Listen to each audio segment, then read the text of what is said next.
Bueno, estamos con el presidente Iván Duque Márquez, que este fin de semana ha estado en el eje cafetero cumpliendo varios temas de agenda. Estuvo el viernes en Villa María con los gobernadores de Caldas, hoy es sábado en Palestina, en el comité técnico del terraplén del aeropuerto de Palestina, en la tarde en Chinchiná haciendo su taller de Construyendo País. Bienvenido, presidente, muchas gracias por estar en Caldas, por traernos noticias, por traer tan amplio grupo de su gabinete a contarnos qué está haciendo por Caldas. Cuéntenos cómo le fue, cómo se ha sentido. Bueno, Nicolás, primero muchas gracias por esta invitación y sí, llegamos con muchísima alegría una vez más al departamento de Caldas. Yo creo que hay unos mensajes que son muy motivantes. Primero, los pasos que estamos dando hacia el Aerocafé. Yo tengo un compromiso como presidente de la República y es poder entregar esa obra al finalizar mi gobierno. Sabemos que los tiempos son estrechos, pero estamos trabajando con toda la disposición, con la consultoría, con la asignación presupuestal, con un patrimonio autónomo y ese es un objetivo que yo tengo para el departamento. Creo además que esa es una gran oportunidad, no solamente para el turismo y la conectividad, sino también para el desarrollo territorial del departamento. Lo segundo, hemos avanzado también en los temas de vivienda. No solamente se ha logrado un acuerdo por parte del Ministerio para 1.500 viviendas nuevas en el departamento, sino que hemos logrado algo que ha sido icónico. Entre el 2015 y el 2018 se lograron 700 subsidios de vivienda de interés social para Caldas. Hoy, con 26 meses de gobierno, estamos entregando el subsidio número 1000 y tenemos el deseo, la convicción de seguir ampliando ese tipo de herramientas. El PAEF, que ahora lo vamos a extender hasta el mes de marzo, ley de la República, está beneficiando a más de 34.000 trabajadores en Caldas, más de 2.000 empresas y queremos que siga siendo un baluarte de la reactivación económica. Y hemos avanzado también en temas que tienen que ver con la infraestructura vial. No solamente estábamos hablando de esa variante que va entre Honda y Manizales, sino que estamos también dándole el tránsito a la vía de Cambao también hacia Manizales, que era un proyecto que encontramos trabado, desentrabarlo, ponerlo en marcha. Y también estaremos en diciembre entregando el cruce hasta Tres Puentes, que ha sido tan importante, tan anhelado también por la región, entre otros. Entonces, yo podría seguirle enumerando muchas cosas. Lo cierto, en cada una de las áreas de gobierno, hoy vinimos a mostrar resultados y a decirle también a Caldas que vamos a seguir con velocidad de aquí a agosto del 2022 respondiéndole a la ciudadanía. Hablemos del aeropuerto, presidente. Usted desde su campaña, inclusive el tiempo que lleva de presidente, siempre es reiterativo en manifestar su apoyo a esto que ha sido un proyecto muy polémico, pues porque lleva muchos años y ha tenido muchas frustraciones. ¿Usted qué lo enamoró de ese proyecto? ¿Por qué ese...? Primero, yo creo lo siguiente, cuando nosotros miramos el eje cafetero, nosotros tenemos el aeropuerto de Pereira, el aeropuerto Matecaña, tenemos también el aeropuerto de la ciudad de Armenia. Y La Nubia es el aeropuerto que cubre la región, que cubre el departamento de Caldas. Pero La Nubia tiene un problema, la intermitencia, la constante incertidumbre sobre si el vuelo llega, no llega, si se desvía, no se desvía. Y eso afecta también la competitividad y afecta el turismo. Yo creo además que tener el aeropuerto del Café significa, primero, un aeropuerto de primera gama para Caldas. Segundo, una segunda pista frente al aeropuerto de Pereira y una segunda pista frente al aeropuerto de Armenia. Y eso también es competitividad y es conectividad. Lo otro, turismo. Que nosotros podamos mantener el flujo constante de pasajeros hacia el departamento de Caldas significa que tendremos más viajeros nacionales e internacionales. Y algo que también me parece importante, cuando un aeropuerto de esta naturaleza se desarrolla, es muy similar a lo que ocurrió en Río Negro cuando llegó el aeropuerto José María Córdoba.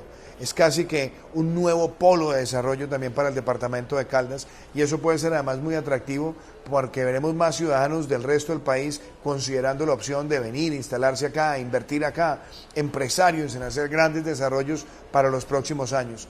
Esas fueron las motivaciones que yo tuve.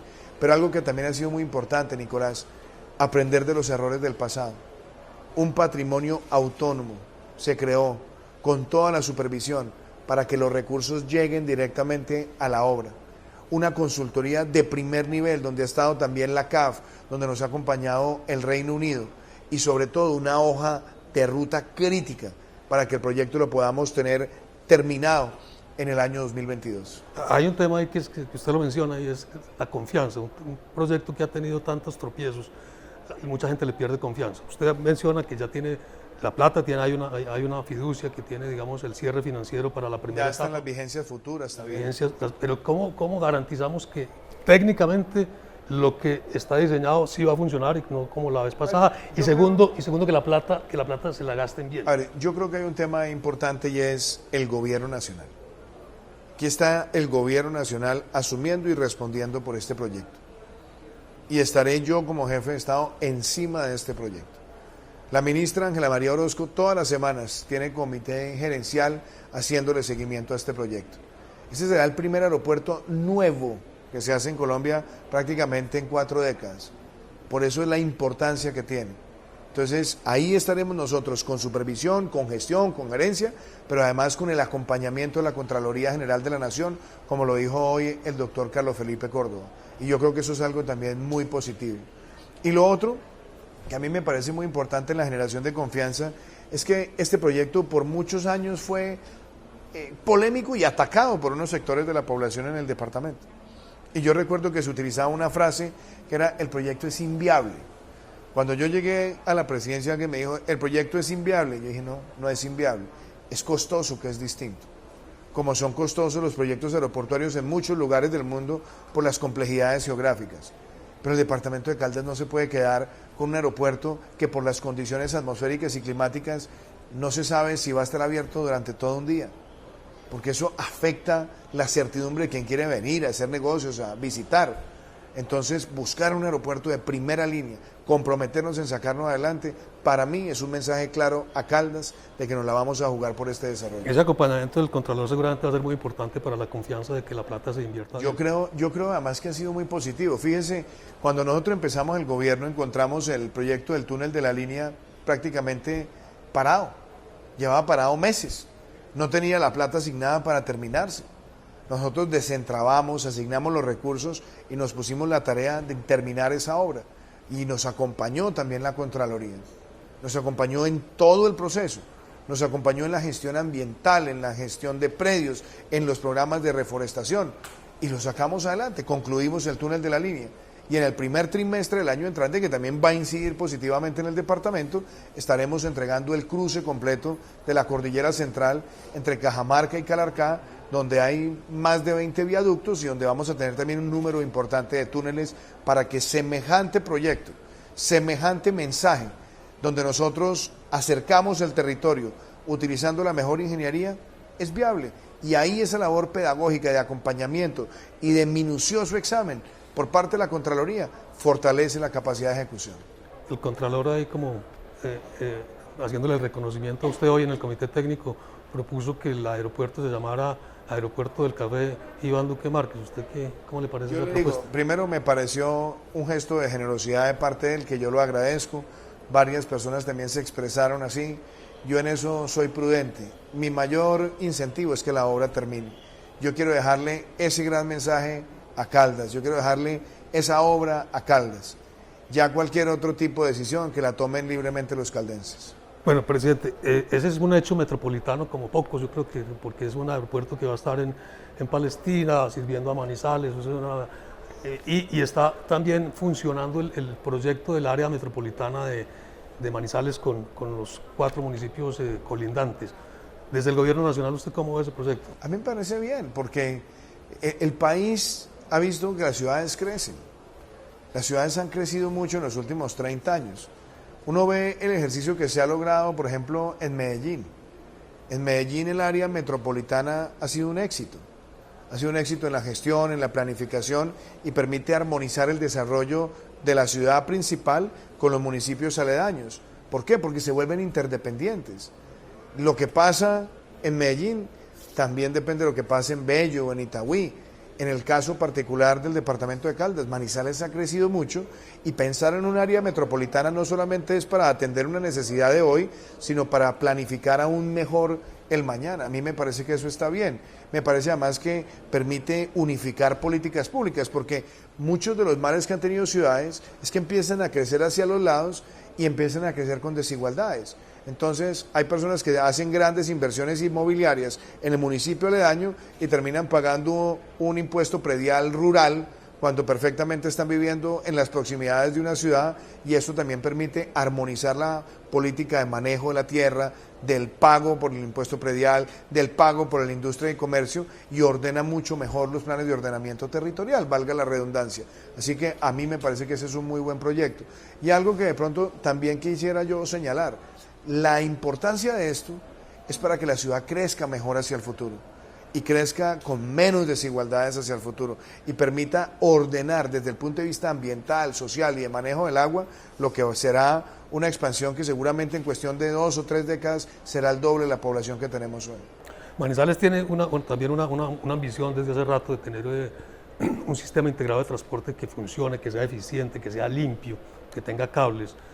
El alcalde ha sido, digamos, ha acudido al gobierno a pedirle concurso para realizar esas obras. ¿Ustedes van a participar? A nosotros nos interesa mucho apoyar los ejercicios de transporte masivo. Nosotros hemos venido apoyando los procesos en Barranquilla, los procesos en Bogotá. Nosotros estamos financiando el 70% del proyecto del metro de Bogotá, también las 2 troncales alimentadoras en un sistema que tiene una visión casi de ecosistema. ¿Por qué? Porque tienen las troncales para alimentar el proyecto metro, pero también la expansión futura de una eventual segunda línea y también los trenes regionales. Nosotros estamos apoyando el Regiotran de Occidente, en el caso de Bogotá estamos haciendo estudios y diseños del Regiotran del Norte. En el caso de Manizales hay unas particularidades que son excepcionales y que también permiten ver esto con mucho optimismo, y es que Manizales, por la condición geográfica que tiene, por las laderas que tiene, por la conexión que tiene entre distintos espacios con peñas que además son absolutamente hermosas desde el punto de vista ambiental, la conexión con cables y con cables que permitan una mayor movilidad también significa no solamente ver la competitividad de la ciudad, sino garantizar la mayor movilidad por kilómetro y por hora además de los ciudadanos. De manera que en la medida que nos lleguen a nosotros estudios, diseños que vengan de las autoridades locales y que nosotros veamos que cumple con todos los estándares, la idea nuestra es acompañarla entre otras cosas buscando ¿qué? Fuentes de financiamiento de largo plazo con la banca multilateral, como lo hemos hecho con otros proyectos, y garantizar que parte del desarrollo de las ciudades y la expansión de las ciudades considere sistemas de transporte limpios, eficientes y que mejoren la calidad de vida. Hay 2 proyectos en Caldas muy importantes para el tema de reactivación, que es digamos ahora lo que estamos buscando todos. Uno, La Dorada, y tienen que ver con multimodalidad de transporte, de río, tren, la ruta del Sol que pasa. Déjeme le cuento una cosa sobre eso. Por ejemplo, cuando empezó el gobierno, yo le dije a la ministra Ángela Orozco, ministra, nosotros tenemos que poner a funcionar ese trayecto ferroviario entre La Dorada y la costa norte de Colombia. Y nosotros fuimos a La Dorada y nos encontramos con que sí, estaba la carretera, estaba el tren, pero no había la carga, no teníamos la bodega. Con la ANI pusimos a funcionar la bodega. Y aparte de poner a funcionar la bodega, logramos garantizar la carga suficiente para que el proyecto entrara rápidamente en operación. Y el proyecto ha estado en operación. Y ese es uno de los proyectos más lindos que tenemos hoy en Colombia, donde se ve la conexión férrea entre el interior del país y la vocación de llegar hacia las costas con mentalidad exportadora.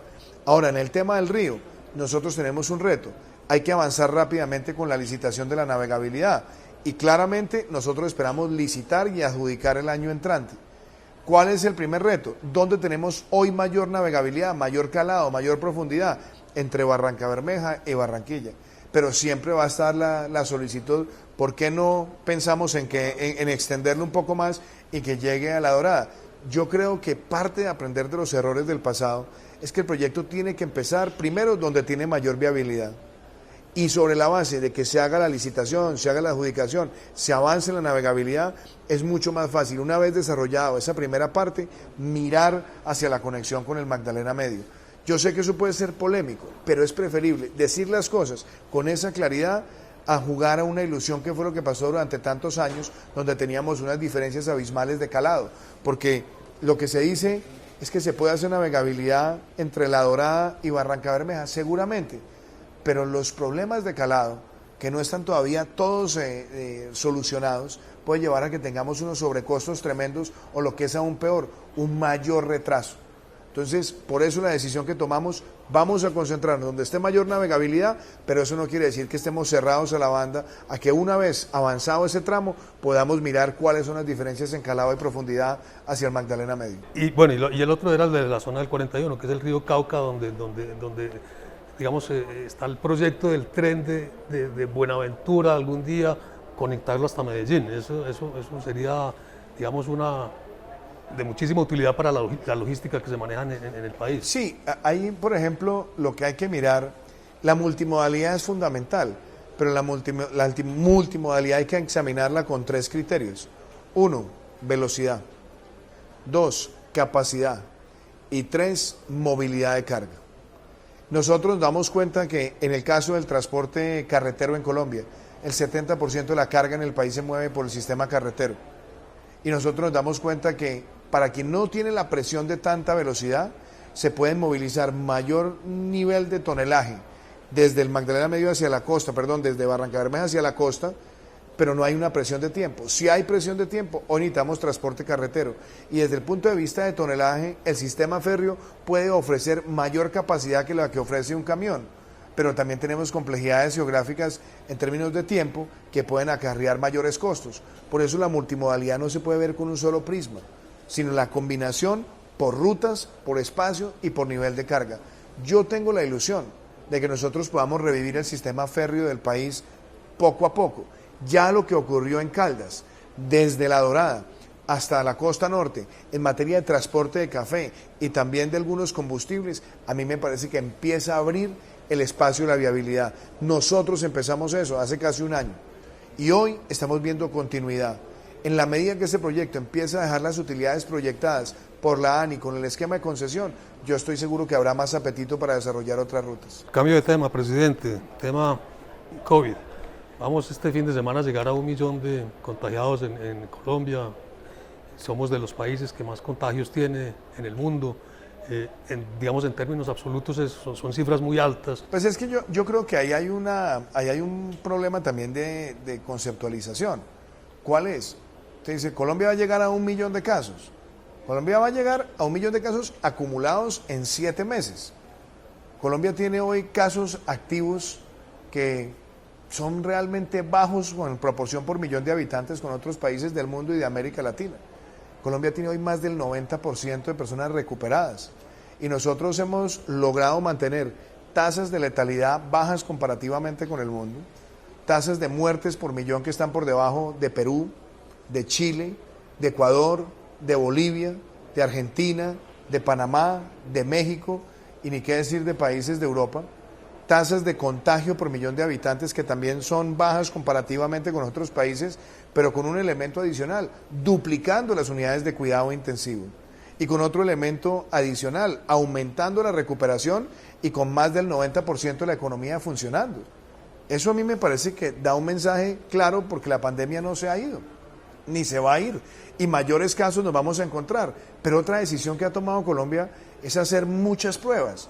Si nosotros nos damos cuenta que Colombia puede estar entre el número 23 y el número 25 en población, la pregunta es, los países que por tamaño son más grandes que Colombia, ¿cuántas pruebas han hecho? Y si uno las compara, uno se da cuenta con que Colombia ha hecho muchísimas más pruebas que muchos países que son más grandes que nosotros en tamaño, y yo prefiero llegar al millón con un manejo muy claro de estar buscando los casos y dar información veraz, a tratar de jugar de pronto esquemas que no han funcionado en otros países, donde se trata de manejar la información de manera acomodaticia y pueden registrar números más bajos de casos, pero al final del día se terminan engañando a sí mismos como sociedad. Presidente, pero es que hubo un pico como en agosto y bajó, digamos, muy rápido en septiembre, pero estamos como estancados, hablando de número de muertos, que es, digamos, el número más crítico. Yo no creo que estemos estancados. ¿Yo qué creo? Nosotros, ¿qué hemos visto hasta ahora?